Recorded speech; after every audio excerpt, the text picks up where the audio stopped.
You know, before this, I'd spent 20 years in academic neurosurgery. I thought I had a pretty good idea how the brain works and how it generates consciousness. I'd heard occasional near-death experience stories, and I was certain that there would be some brain explanation. Eben Alexander is a Harvard-trained neurosurgeon. He put his faith in logic, in rational thought. Then, in 2008, he spent 7 days in a coma. Now, he's a believer. As a neurosurgeon, has this experience changed your thinking about life? It has totally changed everything about my thinking. Most people have some idea of what happens when we die. If you do indeed believe in heaven, it usually involves white clouds, bright lights, mountain tops. Well, Dr. Alexander is a man of science and of medicine. Well, he says he's been to the other side, and now he's back to tell us what it was really like. What you saw, or what you felt, is God. Is that your definition? Yes. Were you a man of faith before this? Before my coma, I had no belief whatsoever in a personal loving God. Adopted as a baby, Eben grew up in a conventionally Christian family. If you would ask me before my coma, how much would a patient who was extremely sick and should have died from a severe case of bacterial meningitis, how much would they remember? I would have said nothing. They would not remember a single thing. That all changed when this life-saving surgeon suddenly found himself facing his own mortality. November 10, 2008. It didn't really start off as being very good, did it? No, it was basically like being struck by a freight train. Woke up at 4:30 in the morning, had severe back pain, like nothing I'd ever felt before. It was a very severe meningitis, and the CT scans showed that it coated my entire brain. There wasn't any part of my neocortex that was left unscathed. For 7 days, Dr. Alexander was in a coma. He was all but lifeless, completely unconscious. Yet he experienced a consciousness that defied all his years of medical training. Here was this beautiful melody, and this light spinning closer and closer.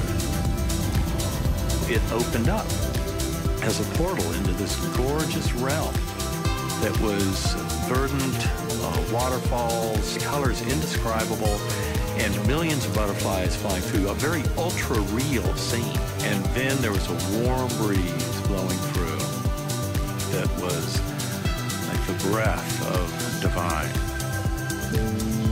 In the hospital, his doctors were losing hope. My physicians were telling my wife that basically she'd be raising our sons alone.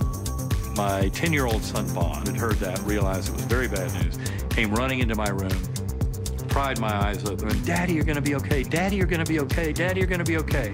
As if he said it enough, it would make it true. So your son was calling you back? I had to come back. I had to claw my way up out of that very deep hole and somehow do whatever was necessary. He was pleading with me. On the 7th day, against all odds, Dr. Alexander awoke. By medical standards, he made a miraculously quick recovery.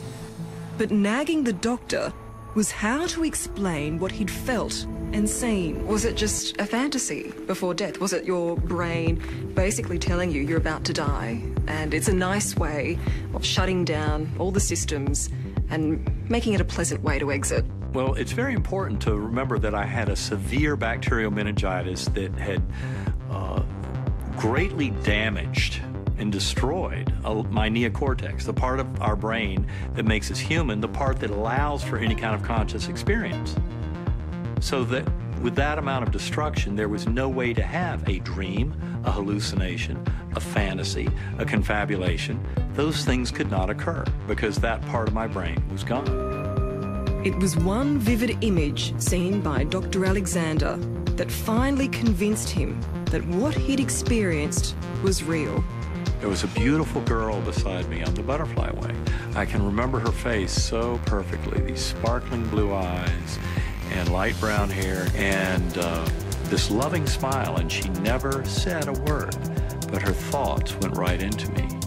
You are loved, you are cherished dearly forever. There's nothing to fear. I knew her face so well, but I'd never met her in my life. This is the woman Eben saw. Her name is Betsy. After Eben was adopted, his biological parents went on to have more children, including Betsy.